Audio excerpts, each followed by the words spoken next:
We are witnessing something extraordinary unfold in the Caribbean, something that would have been unthinkable just a decade ago. Russian warships have arrived in Venezuelan waters, not for a ceremonial port visit, but as a calculated act of geopolitical signaling. This is not simply about naval maneuvers or the projection of maritime power. It is a direct challenge to 2 centuries of American dominance in the Western Hemisphere, a challenge to the very premise of the Monroe Doctrine itself.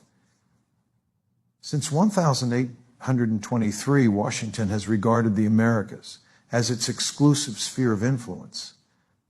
That assumption that the Western Hemisphere belongs to the United States is now being openly contested.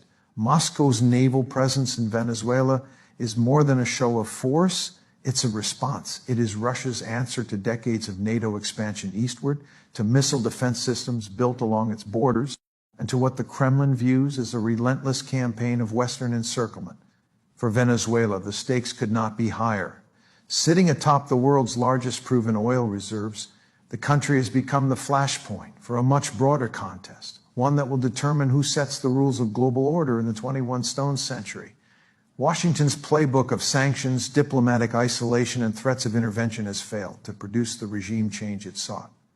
Instead, it has driven Caracas deeper into strategic partnerships with Moscow, Beijing, and Tehran. This moment is not about a few Russian ships anchored off the Venezuelan coast. It's about the unraveling of an entire world order. The slow erosion of unipolarity and the rise of a multipolar system where American power is no longer uncontested. To understand how we reach this point, we must trace the roots of this crisis, because nothing in geopolitics happens in isolation. The Russian fleet in the Caribbean is not an isolated event. It is the culmination of decades of American policy, a policy that has alienated partners, emboldened adversaries, and pushed the world toward a new and uncertain balance of power. When the Soviet Union collapsed in 1991, the United States stood at the height of its global influence. It was the sole superpower, victorious in the Cold War, unchallenged militarily, economically, and ideologically. Many in Washington believed that history itself had ended, that liberal democracy and market capitalism had triumphed once and for all. The question then was simple. What would America do with its unprecedented dominance? In the euphoria of the early 1990s, American policymakers faced a historic opportunity. The Soviet Union was gone. Russia, newly independent and struggling to define its identity, was reaching out to the West. The world was ready for a new security framework, one built not on confrontation, but on cooperation. We could have chosen to integrate Russia into a shared European architecture, to craft institutions that reflected the realities of a post-Cold War world, but we didn't. Instead, we chose dominance. Rather than extending a genuine hand of partnership, we expanded the very military alliance that had been created to contain the Soviet Union. NATO, once confined to Western Europe, began its march eastward, first to Poland, Hungary, and the Czech Republic, then to the Baltic states, Bulgaria, Romania, Slovakia, and Slovenia. Each new wave of expansion was sold to the public as an extension of democracy and security, but to Moscow, it was a slow-moving encirclement. There were warnings, serious, informed, and prophetic voices urged restraint. George Kennan, the architect of America's Cold War containment strategy, called NATO expansion the most fateful error of American policy in the entire post-Cold War era. He understood something Washington refused to accept, that Russia, regardless of who led it, would view the arrival of NATO troops on its borders as an existential threat. The pivotal moment came in 2008 at the NATO SU, MIT in Bucharest. There, the alliance announced its intention for Ukraine and Georgia to eventually become members. For Russia, that was a red line crossed. Ukraine is not just another neighboring state. It is the historical and cultural heart of Russian civilization. The first Russian state was born in Kyiv. The notion of NATO missile systems positioned just a few hundred miles from Moscow was intolerable to any Russian government, liberal or nationalist alike. But Washington pressed on, convinced that Russia was too weak to respond, too dependent on Western institutions, too constrained by its internal chaos. We believed that history itself was on our side, that our model of global leadership was inevitable and irreversible. It was a fatal miscalculation. What happened next in Europe would soon echo in the Americas. The same mindset that drove NATO expansion eastward, the belief that U.S. dominance must be preserved at all costs, began to shape our policies closer to home. The logic was identical: secure influence, prevent alternatives, and punish defiance. And just as we alienated Russia through coercion and exclusion, we applied the same approach to Latin America, especially Venezuela. To understand what's unfolding in the Caribbean today, we have to revisit Venezuela's modern political journey, because it mirrors in many ways America's broader pattern of dominance and reaction.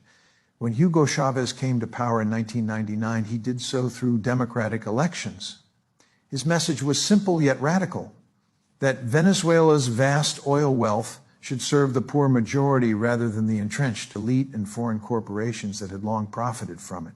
Whatever one thinks of Chavez's rhetoric or governance, he represented something profound, a challenge to Washington's economic order in its own hemisphere.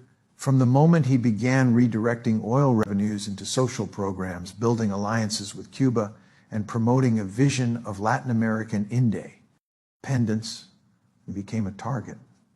Washington saw him not as a democratically elected leader with a populist mandate, but as a threat to its influence, a potential contagion that might inspire others to defy U.S. power. In 2002, a coup attempt against Chavez briefly removed him from office. It was backed by sectors of Venezuela's elite and, as later documents revealed, had tacit support from the United States. The coup failed, but it marked a turning point. From that moment on, the relationship between Washington and Caracas descended into open hostility.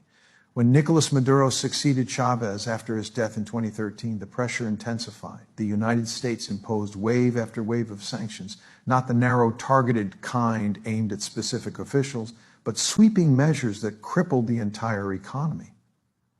Venezuela was cut off from international financial markets. Oil exports, the lifeblood of its economy, were blocked. Billions in state assets were frozen abroad. In Haiti, the results were catastrophic. The country's economy shrank by more than 75%. Inflation soared to levels unimaginable. Hospitals ran out of basic medicines. Food shortages became widespread. The once thriving oil industry collapsed. American officials justified this as a fight for democracy. But the reality was much darker. The sanctions were designed not to promote reform, but to create desperation, to make the economy scream, as former National Security Advisor John Bolton bluntly put it. Tens of thousands of Venezuelans died as a direct result of the economic collapse. Millions fled the country, triggering one of the largest refugee crises in Latin American history. And yet, despite all this suffering, the Maduro government did not fall. The policy failed, but instead of prompting a rethink, it hardened Washington's resolve. In practice, the sanctions achieved the opposite of their intended goal. They drove Venezuela deeper into the arms of Russia, China, and Iran, nations had understood what it meant to be on the receiving end of American pressure and saw in Caracas a strategic opportunity. Venezuela's story, then, is not just about socialism or authoritarianism. It's about what happens when a powerful nation refuses to tolerate political or economic independence within its sphere of influence. As Washington tightened the noose around Venezuela, Moscow saw an opening, a chance to reassert itself on the global stage and challenge U.S. dominance, not in Eastern Europe, but in America's own backyard. The logic was both strategic and symbolic. If NATO could expand to Russia's borders, then Russia could extend its influence into the Western Hemisphere and be our Russian-Venezuelan relations deepened rapidly. What began as oil cooperation soon evolved into a full-fledged strategic partnership. Russian energy firms invested billions in Venezuela's state oil company. Technical advisors and engineers began arriving quietly, followed by military specialists. Moscow supplied Caracas with fighter jets, air defense systems, and armored vehicles. Then came the naval deployments. Since 2008, Russian warships have periodically visited Venezuelan ports. Gestures of solidarity at first, but now unmistakably political. These aren't ceremonial visits, they're declarations. Each arrival of a Russian vessel in the Caribbean sends a message to Washington. If you can deploy forces on our borders, we can do the same in yours. The symbolism is unmistakable. It's Moscow's way of saying that the post-Cold War era of U.S. impunity is over. For every missile system placed in Eastern Europe, there can be a Russian frigate off the coast of South America. For every alliance built in Russia's neighborhood, there can be a counter-alliance in America's. For Venezuela, Russia's presence offers more than military reassurance. It provides a lifeline. Under siege from sanctions and economic isolation, Caracas turned to Moscow for not just weapons, but also financing, support, technical expertise, and international legitimacy. Russian oil companies helped sustain limited production. Russian advisors trained Venezuelan personnel and fortified key installations. The partnership became one of necessity, not ideology. In this sense, Venezuela has become a mirror image of the Cold War dynamic, only this time it's the United States facing a rival presence in its own hemisphere. The same logic of containment that once defined American policy toward the Soviet Union has now been inverted. Yet the danger here is not simply military. It's structural. What's taking shape is a new geography of resistance, a network of nations that share one thing in common. They've all been targeted, sanctioned, or isolated by Washington. Russia, China, Iran, Venezuela. Different systems, different ideologies, but united by a shared experience of Western coercion. Their cooperation is born not out of shared vision, but out of necessity, out of survival. And every time the U.S. adds another country to its list of sanctioned states, that network grows stronger. So when Russian destroyers anchor off Venezuela's coast, they're not just projecting power. They're signaling that the world has changed, that even in the Western Hemisphere, the U.S. can no longer act without consequence. What makes the current situation so perilous is that it was never inevitable. None of this, the Russian warships, the Venezuelan collapse, the deepening global divide, had to happen. It is the cumulative result of choices, of a foreign policy built on dominance rather than diplomacy. For decades, the United States has approached the world as a chessboard, believing that control equals security and that influence must be enforced rather than earned. But each move toward dominance has produced unintended consequences, alienating potential partners and driving them into the arms of our adversaries. The humanitarian toll of this approach is staggering. In Venezuela, sanctions were sold as a tool to promote democracy. In reality, they punished an entire nation. The collapse of Venezuela's economy was not a natural disaster, it was engineered. A nation once among the richest in Latin America saw its GDP shrink by more than 3/4. Hospitals lost electricity and medicine, families went hungry, children died of treatable diseases. And officials in Washington described this suffering as necessary, pressure, the price of freedom. John Bolton, serving as National Security Advisor, openly admitted that the goal was to make the Venezuelan economy scream. The phrase was chilling not just for its callousness, but for its honesty. It revealed what these policies truly are, acts of economic warfare designed to break a society's will. And Venezuela is not an isolated case. The pattern repeats across the globe. In Iraq, sanctions throughout the 1990s led to hundreds of thousands of civilian deaths. In Libya, a U.S.-backed intervention turned a functioning state into a failed one, now home to open slave markets. In Syria, the pursuit of regime change prolonged a civil war that killed 500,000 people. In Afghanistan, 20 years of occupation ended with the same Taliban government we tried to eliminate after trillions of dollars and countless lives lost. Each time, the justification was the same: democracy, human rights, humanitarian intervention. And each time, the outcome was chaos, suffering, and instability. The United States has yet to confront the moral and strategic bankruptcy of this pattern. Our leaders continue to tell us that these actions make the world safer and freer, but the evidence points the other way. Each intervention, each sanction regime, each covert operation erodes our credibility, undermines international law, and fuels resentment across entire regions. The world no longer sees America as the defender of democracy. Increasingly, it sees an empire in denial, one that lectures others about freedom while wielding power without restraint. That is the real cost of dominance. Not only the suffering it inflicts abroad, but the corrosion it causes within, the moral blindness, the loss of perspective, the refusal to recognize limits.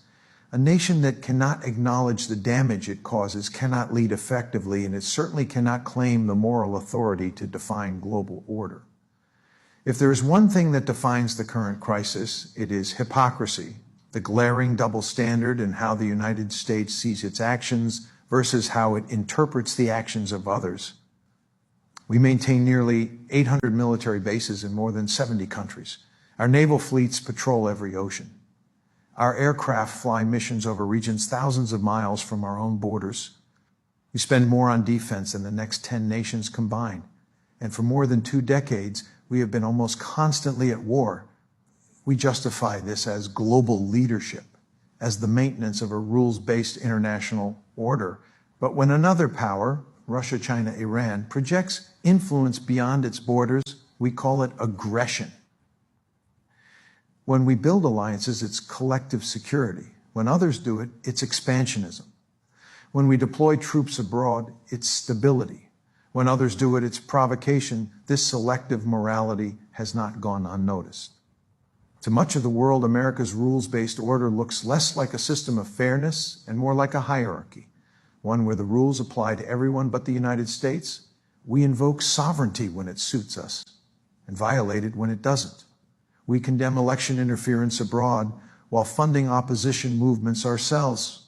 We denounce state repression in rival nations while arming and financing authoritarian regimes that serve our interests. From Latin America to the Middle East, people remember. They remember the coups we backed in Guatemala, Chile, and Argentina. They remember the death squads trained in U.S. programs. They remember how we supported dictatorships as long as they were anti-communist, and how we undermined democratically elected governments if they dared to challenge U.S. economic or political control. So when Washington says it cares about democracy in Venezuela, few believe it. The rest of the world has learned that America's concern for democracy is conditional, a language of convenience used when it aligns with our interests and discarded when it doesn't. This hypocrisy has consequences. It fuels resentment, distrust, and defiance. Nations that might otherwise cooperate with us increasingly turn elsewhere, not because they love Moscow or Beijing, but because they no longer trust Washington. Our moral authority, once our greatest strength, has been squandered. And this loss of credibility comes at a moment when the global balance of power is shifting. The unipolar moment that followed the Cold War is over. We are entering a multipolar era, a world with multiple centers of power, where the U.S. can no longer dictate outcomes unilaterally. Yet our foreign policy establishment refuses to adapt.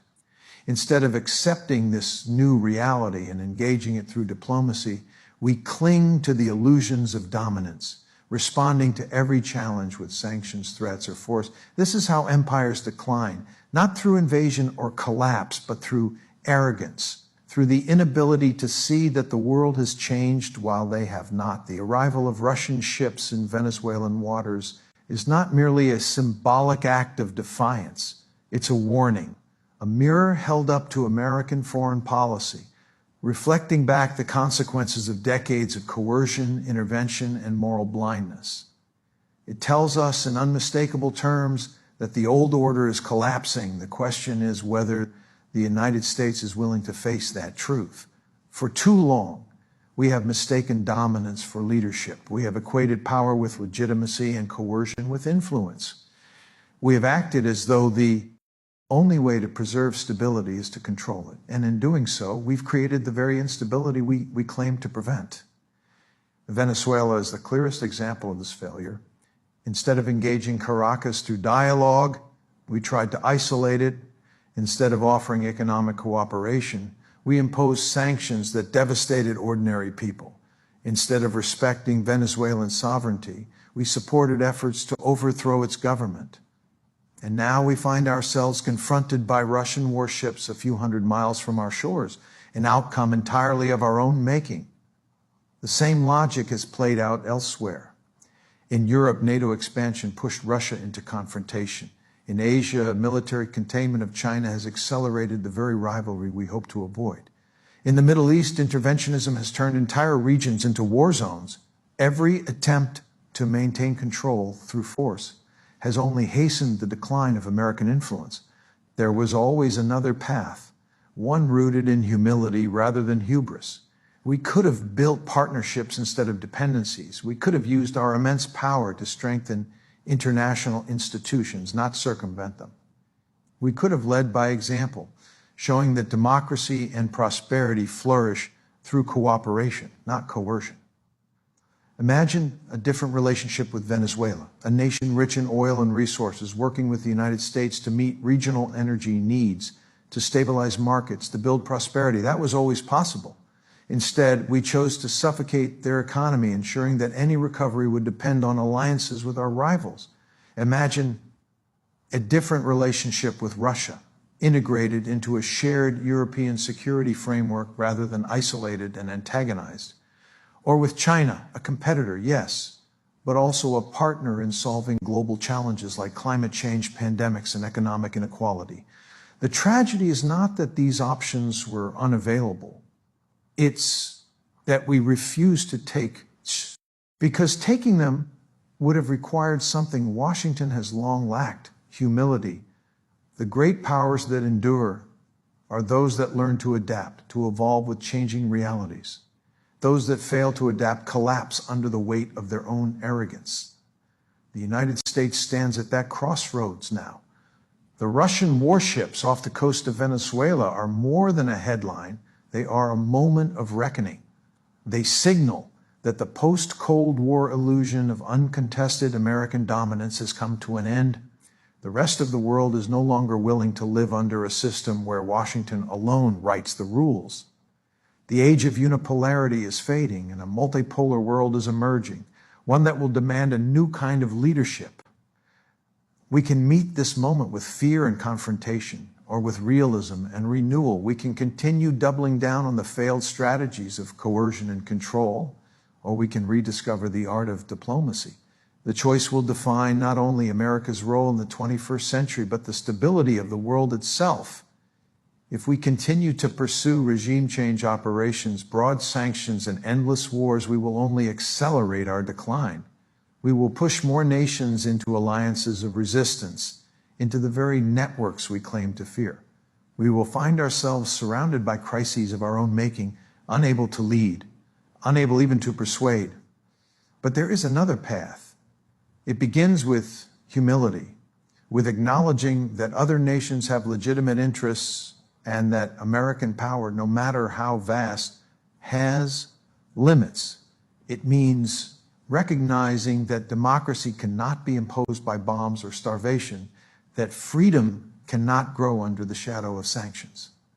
It means returning to diplomacy as the first tool of statecraft, not the last.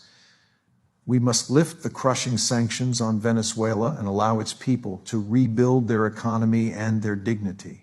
We must engage with Caracas directly, seeking gradual political reform through negotiation rather than coercion. We must accept that Venezuela's future belongs to Venezuelans, not to Washington, Moscow, or Beijing. And beyond Venezuela, we must redefine what leadership means in a multipolar world. It means engaging adversaries with respect, not hostility. It means building coalitions based on mutual interest, not dominance. It means leading through example, by strengthening our democracy at home, by rebuilding our infrastructure, by addressing inequality and injustice within our own borders. Because a nation that cannot govern itself wisely cannot hope to guide others. If we do not change course, the pattern will continue: confrontation, resistance, escalation. The world will become more fragmented, more dangerous, and less free. But if we choose diplomacy over dominance, cooperation over coercion, humility over hubris, we might yet build a more stable and just global order, one where power is balanced by responsibility and where influence is earned, not imposed. The Russian ships in Venezuelan waters are not just a challenge, they are a message. They are telling us that the world is shifting, that the age of unilateral control is over. The question is whether the United States will learn from this moment or repeat its mistakes. Because the truth is simple. The world is not ours to control. It never was. It belongs to all who inhabit it, and it will only endure if we learn to share it. That is the lesson of Venezuelan waters, if we are willing to hear it